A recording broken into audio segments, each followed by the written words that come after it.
السلام علیکم ورحمۃ اللہ وبرکاتہ. نحمده ونصلی علی رسولہ الکریم. اما بعد فاعوذ باللہ من الشیطان الرجیم. بسم اللہ الرحمن الرحیم. رب اشرح لی صدری ویسر لی امری واحلل عقدۃ من لسانی یفقہوا قولی. فصل 29.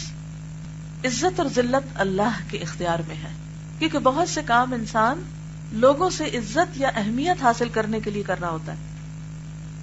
گناہوں کی سزا کے طور پر انسان کے دل میں پروردگار عالم کی عظمت و جلالت کم ہو جاتی ہے. یعنی جب انسان ڈھیٹ ہو جاتا ہے، گناہ کرتا چلا جاتا ہے، تو پھر کیا ہوتا ہے؟ اللہ کی عظمت کا احساس کم ہو جاتا ہے. اس کو یوں سمجھ سکتے ہیں آپ، بعض لوگوں کے سامنے آپ بات کرتے ہوئے ڈرتے ہیں یا کوئی غلط بات کرتے ہوئے ڈرتے ہیں. کیوں؟ کیونکہ آپ کے اندر ان کی ہیبت ہوتی، تو آپ وہ کام ان کے سامنے نہیں کرتے. عام طور پر والدین یا خاندان کو کوئی بڑا بزرگ. لیکن اگر آپ کے اندر کسی انسان کا کوئی روب نہیں تو پھر آپ کیا کرتے ہیں؟ اور اسی لیے یہ کوشش کرنی چاہیے کہ بچے ماں باپ کے سامنے منہ نہ کھولیں، کیونکہ ایک دفعہ جب وہ بدتمیز ہوتے ہیں، ماں باپ کے سامنے بولنے لگتے ہیں، انہیں برا بھلا کہنے لگتے ہیں، تو حیا ختم ہو جاتی ہے. جب حیا ختم ہو جاتی ہے تو پھر وہ ان کے حق میں بھی نقصان دہ، والدین کے حق میں بھی. تو اس کے لیے میں آپ سے یہ کہوں گی کہ اگر آپ کبھی ڈانٹ رہے ہیں بچوں کو اور آپ دیکھیں کہ بچہ بولنے لگا ہے تو خاموش ہو جائیے، اس کی حیا نہ ختم ہونے دیں. کیوں؟ کیونکہ یہ ایک ایسی آڑ ہوتی ہے، انویزیبل پردہ ہوتا ہے کہ جو انسان کو بہت سی خرابیوں سے روکے رکھتا ہے. جب یہ پردہ ٹوٹتا ہے نا تو پھر بہت فسادات ہو جاتے ہیں. اسی طرح ہسبینڈ وائف کے درمیان بھی ایک حجاب ہونا چاہیے کہ دونوں ایک دوسرے کا احترام کریں. جہاں بھی آپ دیکھیں کہ کوئی شخص آپ کے ساتھ بدتمیزی کرنے پہ اتر آیا ہے تو آپ وہاں دلیر شیر نہ بنے تو اس سے زیادہ بڑھ کے چیخنا چلانا شروع کر دیں کہ میں ذرا اس کو دبا لوں. کیونکہ نتیجہ کیا ہوتا ہے کہ بعض اوقات چیخنے چلانے سے، شاؤٹ کرنے سے بات نہیں بنتی تو لوگ ہاتھا پائی شروع کر دیتے ہیں، مار پٹائی شروع کر دیتے ہیں. پھر اس سے بھی نہیں بنتی تو جان لے لیتے ہیں ایک دوسرے کی. تو نتیجہ کہاں پہنچے؟ تو بہتر تھا نا کہ پہلے ہی درجے پر ایک حیا ہوتی، ایک باہم احترام ہوتا تو نوبت یہاں تک نہ پہنچتی.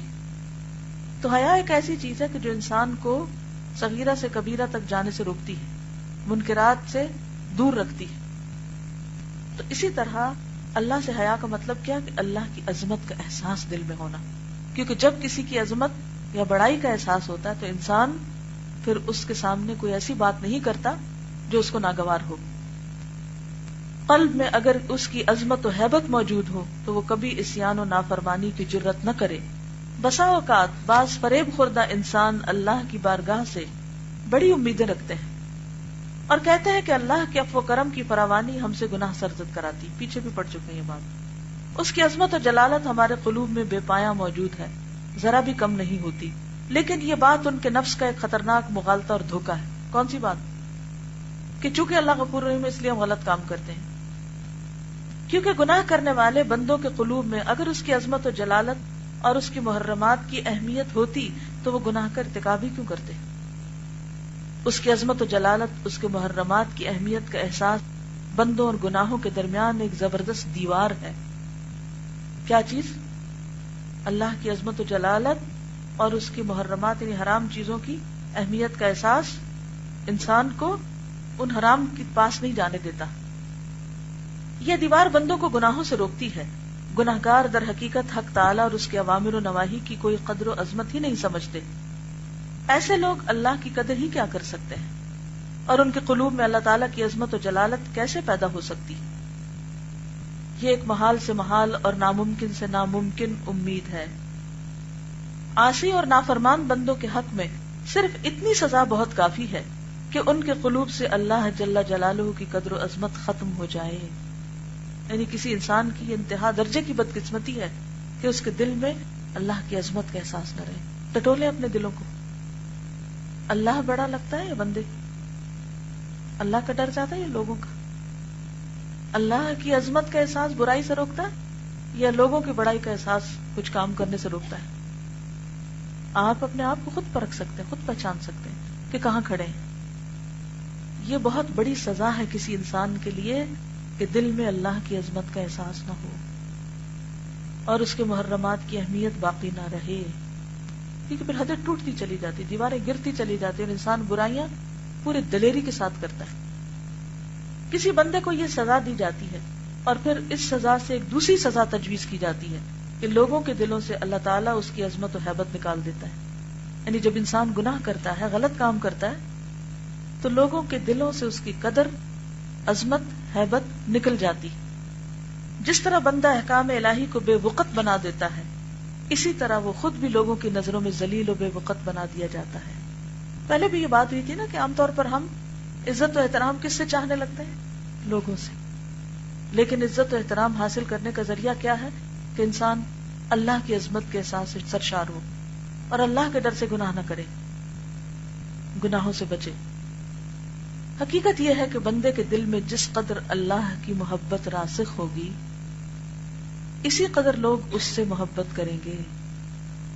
اس میں جس قدر اللہ کا خوف ہوگا، لوگ اس سے ڈریں گے۔ تو اپنے دلوں کو ٹٹولیں کہ دل میں اللہ کی محبت کتنی ہے، کیونکہ جتنی آپ کو اللہ سے محبت ہوگی، اسی قدر لوگوں کو آپ سے ہوگی، اور سچی محبت ہوگی، وہ کسی لالچ پر مبنی نہیں ہوگی۔ اور جس قدر آپ کے دل میں اللہ کا خوف ہوگا، لوگ آپ سے ڈریں گے۔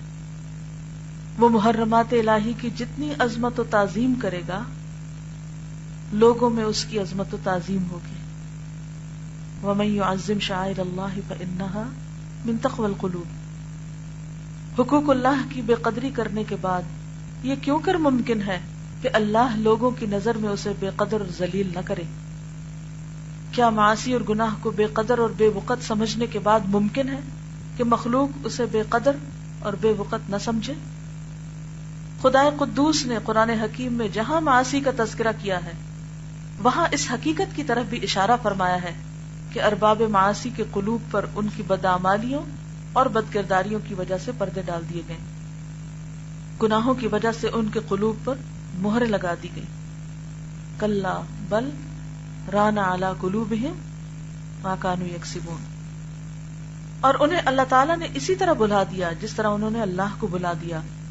انہیں اس نے ایسا ذلیل و رسوا کر دیا جیسا انہوں نے اس کے دین کو ذلیل و رسوا کیا۔ انہیں اسی طرح تباہ و برباد کیا جس طرح لوگوں نے اس کے احکام اور اوامر کو تباہ و برباد کر دیا۔ اور حقیقت یہ ہے کہ جسے اللہ تعالیٰ ذلیل و خوار کرے، اسے کوئی عزت نہیں دے سکتا۔ وَمَن يُهِنِ اللَّهُ فَمَا لَهُ مِن مُّكْرِمٍ، سورۃ الحج آیت 18۔ اور جسے اللہ ذلیل کرتا ہے تو اسے کوئی عزت نہیں دے سکتا۔